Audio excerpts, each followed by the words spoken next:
আজকের গল্পের নাম নামখেকো আয়না। নিউ জার্সির বাইরে একটা পুরনো ভাঙাচোরা প্রাসাদ ছিল।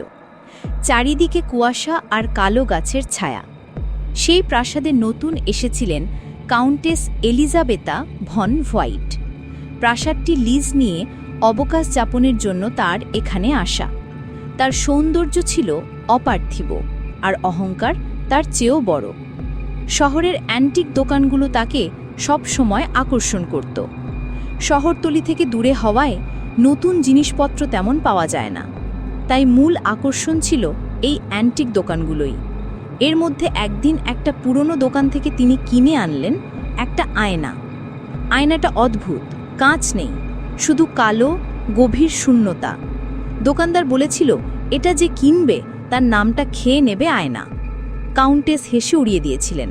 তাচ্ছিল্যের হাসি দিয়ে তিনি আয়নাটা কিনে নিলেন। প্রথম রাতে তিনি আয়নার সামনে দাঁড়ালেন। কালো গহ্বরে কিছুই প্রতিফলিত হলো না। তবু তিনি গর্বের সঙ্গে বললেন, আমি এলিজাবেতা ক্যাথারিনা মারিয়া ভন হোয়াইট। কোনো উত্তর এলো না। দ্বিতীয় রাত আবার বললেন জোরে, আমি এলিজাবেতা ক্যাথারিনা মারিয়া ভন হোয়াইট।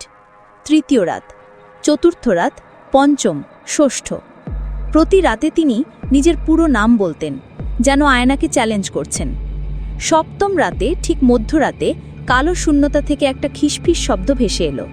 সেই শব্দটা ছিল তার নিজের গলা, কিন্তু যে নামটা উচ্চারিত হলো সেটা তার নয়, একটা অচেনা অদ্ভুত নাম। পরদিন সকালে চাকর চাকরানীরা দেখল কাউন্টেস আয়নার সামনে হাঁটু গেড়ে বসে কাঁদছেন। আমার নাম কি, আমি কে, তিনি বারবার জিজ্ঞেস করছেন। কেউ উত্তর দিতে পারল না, কারণ কেউ আর তার নাম মনে করতে পারছে না। এলিজাবেতা ভন হোয়াইট বললেই মনে হতো কিছু একটা ভুল, যেন সেই নামটা কখনো এই পৃথিবীতে ছিলই না। কয়েকদিনের মধ্যে তিনি পাগল হয়ে গেলেন। শুধু আয়নার সামনে বসে থাকতেন আর ফিসফিস করতেন, আমাকে আমার নাম ফিরিয়ে দাও। আয়নাটা এখনও আছে একটা ব্যক্তিগত সংগ্রহে। মাঝে মাঝে লোকে কিনে নেয়, ৩-৪ রাতের বেশি কেউ টিকতে পারে না, কারণ তৃতীয় রাতের পর থেকে আয়না নিজে থেকে নাম জিজ্ঞেস করতে শুরু করে, আর যার নাম সে খেয়ে নেয় সে আর